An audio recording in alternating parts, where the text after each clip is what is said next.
En géographie, nous sommes en train d'étudier cette année la mondialisation. L'urbanisation, c'est-à-dire les grandes villes, en sont aujourd'hui le lieu par excellence, et c'est ce que nous étudierons. Tout d'abord, nous allons prendre conscience des similitudes de l'urbanisation dans le monde avec les espaces et les paysages.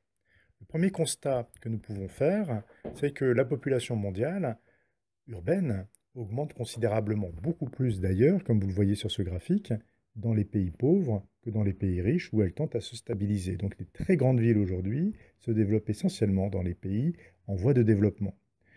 D'ailleurs, à l'échelle mondiale, la population urbaine ne cesse d'augmenter. Nous avons dépassé, depuis 2013, la barre des 50%. C'est une évolution considérable. Et nous pouvons lire cette évolution, la voir dans l'extension spatiale des villes, comme nous le voyons ici à Melbourne, en Australie. L'urbanisation, eh bien, c'est la croissance de la population urbaine, l'extension des espaces urbains, ce que nous voyons ici, extension des espaces urbains, croissance de la population. Et nous pouvons ainsi voir, repérer des paysages semblables.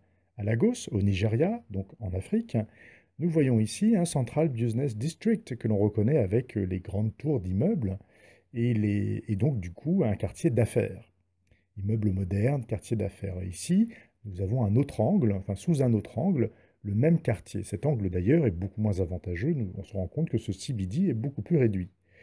Et à Lagos, nous avons un autre type de paysage urbain que l'on voit ici bien à l'écart, séparé d'ailleurs par le pont routier, le bidonville de Makoko. Et c'est un bidonville, c'est-à-dire un quartier d'habitat précaire, fragile, construit avec des matériaux de récupération. Ces quartiers sont de véritables villes dans la ville, hein. Ce sont des dizaines, voire des centaines de milliers d'habitants qui y vivent. Cela s'explique en partie, en grande partie même, par la croissance urbaine de Lagos, une croissance qui, comme vous le voyez sur ce graphique, a littéralement explosé depuis les années 1980.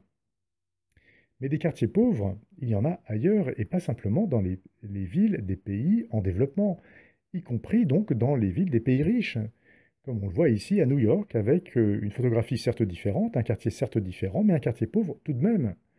Alors, New York, puisque nous en parlons, c'est le symbole par excellence de la ville, de la grande ville, et c'est à New York que sont apparus les premiers Central Business District, hein. Vous voyez ici la skyline de New York, c'est-à-dire toutes ces grandes tours modernes.